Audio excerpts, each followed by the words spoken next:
Freestyle the news. Put on that panel after firing the entire Yeah, we got it. No, I'm asking the questions here, Mr. Kennedy. I'm asking the questions. 1, 2, 3, 4. It's a hat trick. Been a long time coming, let me cash in. Catch a case out here, get the ass kicked. Everybody jump in when I'm outside saying fuck fascists. Tell them whole court, let the blockers block it till they run it up top to the pocket docket. Motherfucker see the line, let it cross and cross it if it's ringing any bells when I ask who shot you out here. Yeah, swag like Bieber, cap till I go on a cap like Steven. Threaten everybody for the past 2 weekends. Go inside the hearings when they ass start tweaking. Jesus, what about the vaccination? What you feeding raw milk to like half the patients? They just fire everybody in them blasted cases. Even Orange over here thinking that bitch crazy. Like, woo! Back in the form, change the defense to Department of War. Stay in the course when your party endorse, unless you out here fucking with Apex Shakur. But yeah, I've been thinking about whether or not to endorse who we got or the predator. Me and the senator working on messages, all while the president bribes you to tilt the election with. In this economy, trying to get a job quicker than a Snoop apology. Not the groups that's all mad at the bad Monopoly party crash out, feeling like they're playing the lottery. Yeah, well they gotta be, tell me what it cost you. Man, show me who you got, I hope they really not imposters. Living through the era where like everybody toxic, or lose their spot like an SNL roster. Too soon? Way too soon. They already gone? So next Friday, they finally soundproof my room. I have been waiting for so fucking long for this. I cannot tell you how excited I am. Hey, thank you guys so much for watching Freestyle the News. If you like what you heard, please dive into that like button with a magic nail after years of speculation and wait as you explore the forgotten Bug Kingdom's treasures and wonder, and then crash every storefront known to man as everybody tries to download your majestic indie game at the same time. And then leave a comment on your favorite bar. Look, Hollow Knight is obviously a big deal, right? I haven't finished the first one. I played it a little bit, but I never really sunk my teeth into it like I wanted to. I started it back up again. I kind of want to stream it, you know, just going through it for the first time again, technically for the second time. And you can ask me news questions while I do. But look, Silksong feels like an event, right? Crashed literally fucking every storefront that was trying to sell it. It looks super sick, incredibly beautiful. Some of the music sounds amazing, right? But I also, at the same time, got into the Marvel Tokon beta. So that's its own fun little can of worms. Also, I want to put this out there. David Dole, the Rational National, come, let me teach you my ways. The ways of degeneracy in Marvel. You will learn. But look, aside from all that, look, obviously this was a crazy week. So let's just do ourselves a favor and just jump into this breakdown. We got a ton of stuff to talk about today. A very weird news week. I want to try to fit as much as I can in here. There are some stories like this Steam censorship story I want to kind of save for a Zed Talks. But right up top, let's just go ahead and start off with the fucking bonkers RFK hearing that went off the rails and then collided into another train and then collided into a fucking aircraft carrier and just kept colliding with different large vehicles because fuck it, off the rails isn't good enough when you crash out as hard as this. Look, RFK's tenure as the Secretary of Health and Human Services thus far has not been great, mainly because he's fucking crazy. There's a lot of hyperbole in the world, but whalehead tied to a car, I will never get over. Also, you doing everything to vaccines you said you wouldn't fucking do at your confirmation hearing, also kind of fucking crazy. Also, raw milk, fucking bonkers. And look, even with all the softballs and loyalty plays and glazing you see from the usual suspects when it comes to criticizing the Trump administration, even with that, there has still been widespread concern with how fucking crazy things have been over at the CDC. Crazy enough that good old Robert, my voice sounds like one of those commercials with old smokers who have a hole in their throat, Kennedy Jr., took to the committee floor to give insight on exactly what was going on. Take on food dyes, baby formula contamination, the grass loophole, fluoride in our drinking water, gas station heroin. Not say that to her. And I never had a private meeting with her. Other witnesses said that. So she's lying today to the American people in the Wall Street Journal? Yes, sir. Politicize ASAP. I depoliticize it.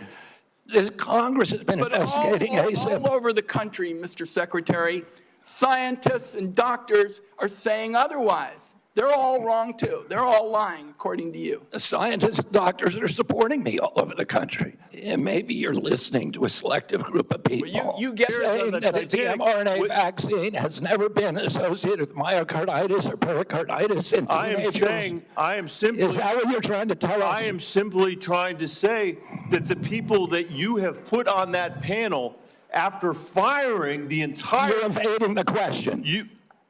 No, I'm asking the questions here, You're Mr. evading Kennedy. that question. I'm asking the questions, I Mr. asked Kennedy. you a question. Mr. Chairman. Senator, they deserve the truth, and that's what we're going to give them for the first time in the history of that agency. You accept the fact that 1 million Americans died from COVID? I don't know how many died. You're the Secretary of Health and Human Services. You don't have any idea how many Americans died from COVID? I don't think anybody knows that because there was so much data chaos. Do you think the vaccine did anything to prevent additional deaths? Again, I would like to see the data and talk about the data. You have had this job for 8 months, and you don't know the data about whether the vaccine saved and lives? that's the problem, is that they didn't have the data. What the fuck is going on? You don't know how many people died? Robert, how were you even a fucking politician, Robert, when the opportunists and grifters in the Trump universe usually come to combative hearings? They at least try to dress their bullshit in this I'm better than you smug, kind of like everything's winning confidence. Not the energy of a guy freaking out that his friends found out his girlfriend isn't real. No, that's it. You're dumb. What do you mean? What do you mean? She doesn't live here. Okay, she's a special visa program, right? And she can only text me on weekends. That's why I can't call her right now, Chaz. She's Amish, by the way. That's super fucking offensive that you would even ask me to do that. So when I meant text, I meant carrier pigeon. You know what the fuck you're talking about. Also, this is just a flashlight. Don't open it. You're the pervert. The constant deflections and half-ass attempts to just avoid and embrace some magic narrative make it pretty obvious who gave this guy advice on how to handle the hearing. Yup, RFK was clearly inexperienced with whatever advice he tried to implement because he looked bad going 10 toes down on some of these decisions. And you could see it when Bill Cassidy, one of the only Republicans who didn't throw softballs at him, calls him out. Mr. Secretary, do you agree with me that the president deserves a Nobel Prize for Operation Warp Speed? Yeah, absolutely, Senator. That was phenomenal. Let me ask you, but you just told Senator Bennett that the COVID vaccine killed more people than COVID. Wait, that was a statement. I did not say that. It also surprises me because you've canceled, or HHS did, but apparently under your direction, $500 million in contracts using the mRNA vaccine platform that was critical to Operation Warp Speed. You've called for, and rightly so, that we should restrict participation in agencies for those with conflict of interest. What I am concerned about is that many of those whom you've nominated for ACIP have received revenue as serving as expert witnesses for plaintiffs' attorneys suing vaccine makers. That actually seems like a conflict of interest. Real quickly, do you agree with that? No, I don't. I would say effectively we're denying people vaccine. Senator Cantwell. You're wrong.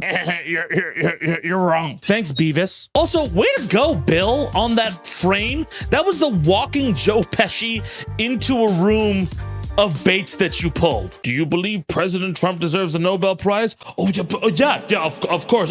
Well, why are you fucking lying about him then? Cassidy is a licensed physician and reluctantly voted for RFK. That's what bullshit polarization gets you, Bill. And very clearly, Bill regrets that decision. And RFK's hearing was a blow-up. His erratic behavior instantly making headlines to the point where Trump had to distance himself from RFK, emphatically stating when talking about vaccines, pure and simple, they work. Saying that people should take non-controversial vaccines. I mean, I hate to break it to you, bro, but yours aren't non-controversial. And ironically enough, before Trump made those statements, there was also a poll of GOP voters where the majority actually supported vaccines. What a sudden change of heart from the president right after that poll. But look, in terms of health, crackpots and the culture war have really taken their toll on the United States healthcare system, which wasn't doing super great if you hadn't noticed. Right, Luigi? So this Luigi, right? Right? Wrong. Actually, this is a multi-millionaire. That's right, you fucking bourgeoisie shit. Florida, for example, announced that it would get rid of all of its vaccine mandates, likening it to slavery. Fucking yikes. While California, Oregon, and Washington teamed up to form the Western Health Alliance. Basically an alliance to help make sure that the health policies in all three of those states are informed by scientific consensus and issue their own recommendations against RFK's fucking cadaver. And look, the US healthcare system has always been broken in so many ways, right?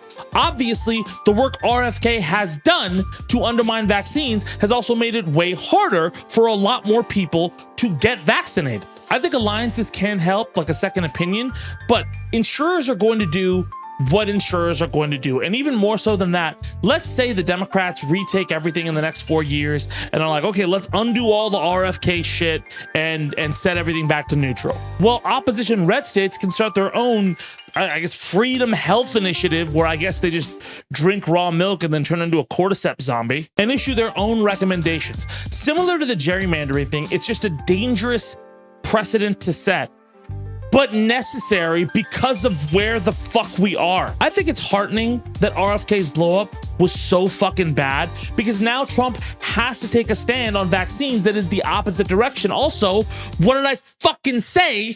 People pivot when unpopularity is there. But also, while some mitigations like alternative recommendations and RFK's image tanking help, like I said before, that doesn't mean everybody's out of the woods. The more pressing on RFK's insanity, the more singling out how dangerous he's clearly making things, and the more putting his criticisms up against the discovery of the COVID vaccine, which was under Trump's presidency, the more we can blunt the damage he does to our healthcare system. And that's what it is right now, blunting.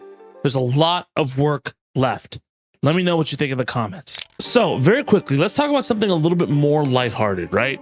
Like identity theft. Digital identity theft, especially over the last year, has become a more complicated and burgeoning issue. Whether it's a service you use that got hacked or weird tech scams or people just finding out a little about what you like and targeting you specifically. And 2025 is actually on pace to set a new record for identity theft, with multiple organizations urging Americans to take this stuff seriously. And it is absolutely serious and requires serious tools, which is why I'm really happy that this episode is sponsored by NORDPROTECT. I became a NORDPROTECT customer in the last month, and it is no joke. It's a comprehensive tool that acts as insurance on everything about you. It's got real-time credit monitoring or identity monitoring, dark web scans to check for any SSN leaks. They also are very heavy when it comes to checking malware breaches and can tell you instantly if your info has been exposed. But more importantly, if you get targeted, right? NORDPROTECT gives you full identity restoration, a reset button in a way, with up to $1 million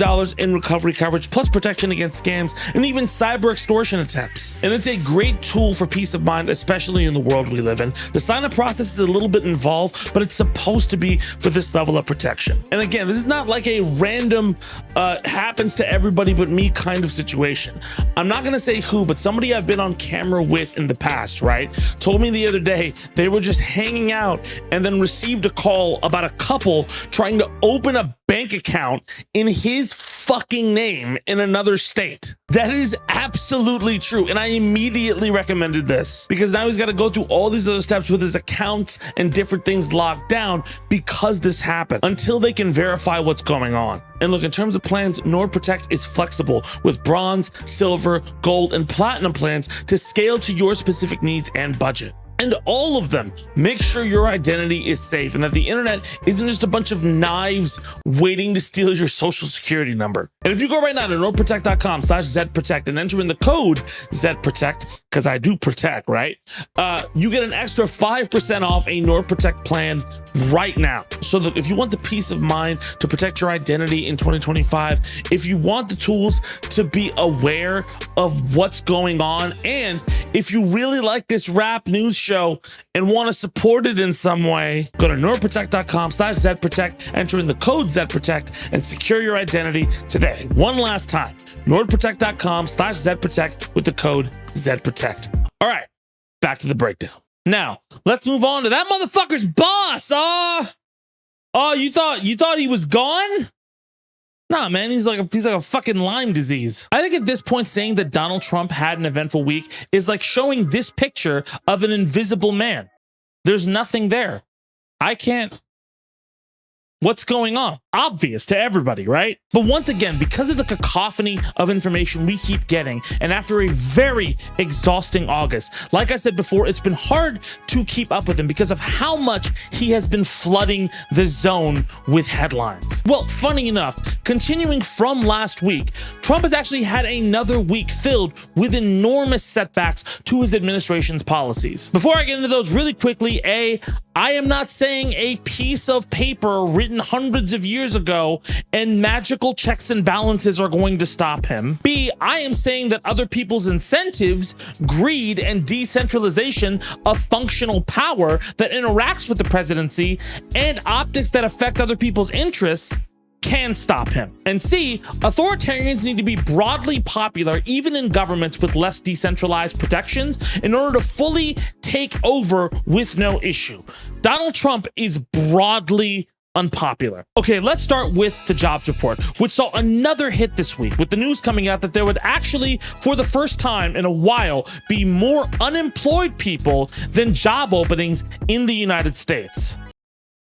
Cool. Thanks, indeed. It's not your fault. I'm just lashing out. Inflation also rose to 2.9%, both of those severely undercutting Trump's obvious bullshit lie of the economy's doing great. On top of that, Trump faced even more court losses this week. Judges blocking his order to end the legal protections of Venezuelan migrants, handing over control of the National Guard back to Los Angeles, and ruling many of his tariffs illegal, and stating that Trump needed to send Harvard the money that he was withholding from them. All of these are bad news for Trump, especially after he tried to make all of these big news all of the time, right? Some of these he can't even use his powers to specifically enforce against. So they lock into effect like the end of tariffs, I think in October. But even if he can't use the powers of the executive, you fucking know what that means. SCOTUS!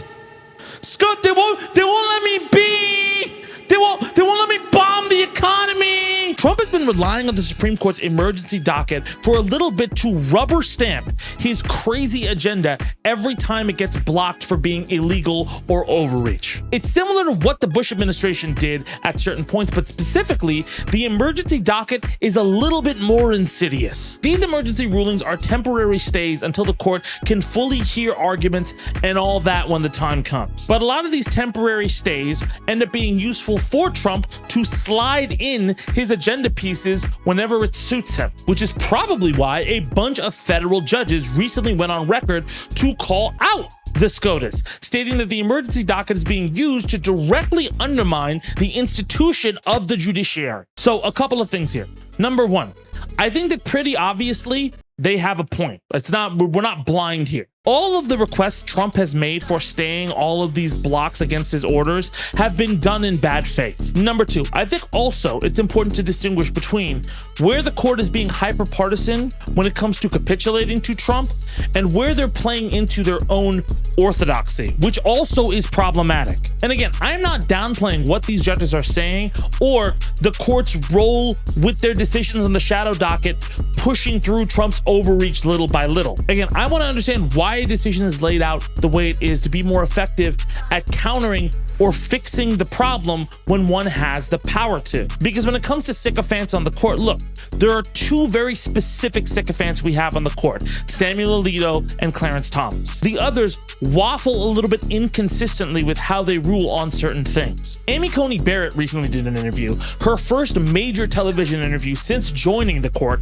and her answers give a through line into some of her decisions. Going to preface again that I don't agree or like a majority of these decisions, but The through line makes the inconsistencies where she's broken with Trump make a little bit more sense. Also, no, I'm not trusting her hook, line, and sinker, right? Like I said, look at incentives and figure out actions around those incentives. I'm not just gonna be like, oh, Amy, great, you said that good. But look, Barrett's contention was that the law was not an opinion poll and that the court shouldn't be imposing its own values on the American people, which is a little fucking rich, Amy, but it does illuminate at least the direction of some of her decision making.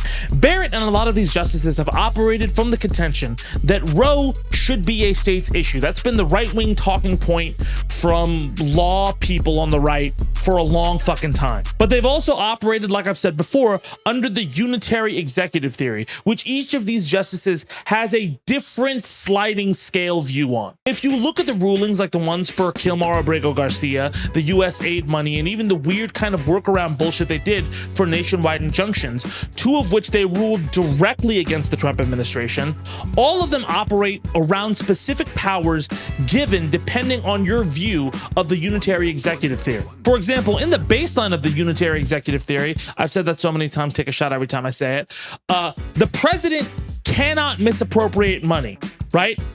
In the CASA decision that the Supreme Court recently made not too long ago, that power of the purse is reaffirmed to Congress. And while judges cannot issue nationwide injunctions for relief, they can grant relief from multiple plaintiffs in a class action lawsuit, or through a few other workarounds, which is exactly what happened with the birthright citizenship order. After this decision came down, the ACLU and a bunch of other organizations filed a nationwide class action lawsuit against the Trump administration over the birthright citizenship order, and a nationwide class action injunction was issued, which put a stay on the order. That and the other two orders that ruled directly against Trump wouldn't exist if they were just being sycophantic. These weird semantic bullshit games is how the Supreme Court operates and has operated for a long fucking time, and is more evidence that there is a through line that doesn't necessarily worship Trump, but is friendly to him. Don't get it mistaken. Something doesn't need to be sycophantic to Donald Trump to be his ally here, especially if he's willing to use it in bad faith ways. And Barrett has handed Trump a lot of victories, all at the same time heavily implying that gay marriage is off the table. In her book, she writes, the court has held that the rights to marry, engage in sexual intimacy, use birth control, and raise children are fundamental, but the rights to do business, commit suicide, and obtain an abortion are not. That last one's a little bit more fucking specific, isn't it, Amy? With Kavanaugh himself confirming also, the Hobbs decision on abortion did not cast doubt on those precedents being Obergefell v. Hodges, the Supreme Court ruling on gay marriage. Now, are they lying? They were lying during their confirmation hearings about how they would rule on precedent, but both Kavanaugh and Barrett have mentioned they don't agree with the precedent of Roe, so that lines up. But look, it's not just me saying that the Obergefell v. Hodges case is a bit of a long shot. A lot of legal scholars are saying that Kim Davis's anti-gay lawsuit is a long as fuck shot. All that to say, decisions that interfere with the idea that the executive branch is this branch and it does this job with these decisions this way, any case that gets in the way of that gets hit with the shadow docket. And one reminder, the immunity ruling, which people keep bringing up where Trump can supposedly do whatever the fuck he wants whenever he wants to, is not what people think. Again, the ruling doesn't mean that Trump can just snap his fingers Thanos style and do whatever the fuck he wants, okay? It means he can't be prosecuted for official acts in office after the fact. Like after he gets out of office. If Trump could do whatever the fuck he wanted to do, the court wouldn't have ruled against him on US aid or Kilmar Abrego Garcia. But look, even if the court is acting on their own specific views of interpretations of the law and whatever, and their theory about how the United States should operate, even if that's in partisan decent faith, I'm not even gonna say good faith, when it comes to their decisions, they are still easily corruptible and manipulated, and they aid Donald Trump's pushes for more overreach. And there is overreach, like the Trump administration confirming they fired on a Venezuelan drug boat they claimed had Frente de Araguas members in it. Or once again, trying to redeport Kilmar Abrego Garcia, or trying to send the National Guard from one state into another state. Now look, some of these cases, right, haven't been ruled on, and right now it's blunting Trump's momentum, the sheer amount of rulings going up the pipeline. And while that is helpful in the near term, eventually you're gonna need a stronger opposition party. But like I said, while Trump can't snap his fingers, whatever countermeasures are being taken are not long term, and you can't fight the shadow docket forever. Let me know what you think in the comments. Lastly, I wanted to run through a couple quick stories starting with SNL, and man, SNL has been going through a bloodbath lately, with a lot of fan favorite cast members being told they aren't coming back. It was revealed earlier this and last week that Devin Walker, Michael Longfellow, John Higgins from Please Don't Destroy, Emil Joachim, and Heidi Gardner aren't returning for the new season of SNL. A lot of these names are giant bombshells, specifically Longfellow and Gardner, right? Who were super popular, and Gardner had tenure, right? She'd been on the show for 8 years. But look, there were also some new cast member announcements like Cam Patterson, who's really, really funny, and Ben Marshall from Please Don't Destroy. He's being promoted to a new cast member, as well as Veronica Slowakowska. But look, Devin Walker also did an interview where he mentioned how he felt SNL tended to be toxic in the way that it fired its cast very coldly, saying that during the summers, most of the cast never really knew whether they would have a job or not, asking the show to please treat them like human beings. And personally, I do watch SNL from time to time, right?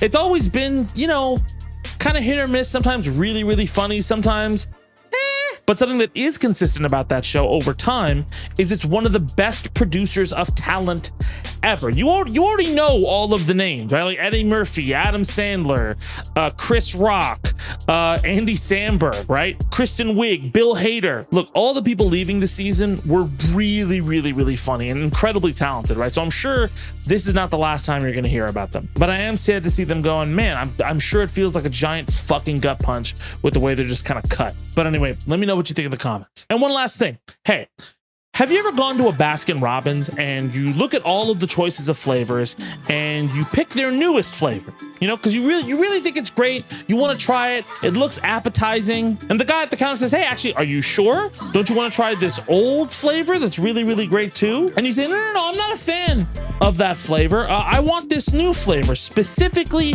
this new one. And you emphatically choose it. And the guy behind the counter sits there and goes, I'm not sure if I want to give you the new flavor. I still have to figure some things out. Let's meet next week when I'm back here. And you're like, well, you're here now. Can you just give me the flavor now? This is the one I picked. And then he's like, yeah, but like, I just got to see like if it's all good, and I got to meet with members of my community, and I'll make an announcement of the flavor I'm giving you soon. Stay tuned. Hey, has that happened to you before?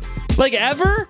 Because that would be a fucking insane, weird thing to have happened to someone in public or in a social situation. On an unrelated note, hey, Hakeem and Chuck, what the ever-loving fuck are you two jackasses doing? How the fuck long does it take your poor skin routines and dog shit letter writing campaigns against fascism to endorse the fucking guy who won your state primary, you dipshits? You have to make your own informed decision, I'm sure. Weren't you bitching about how everybody should just get in line years ago? People are spreading misinformation about me. Here's some true information. Your strategy has been dog shit for the last like 8 months. It's been like actually fucking terrible. You're out here playing this fucking game with every poll, every instance, every fucking clue coming out for you to do the fucking bare minimum, right? As the so-called leaders of your party.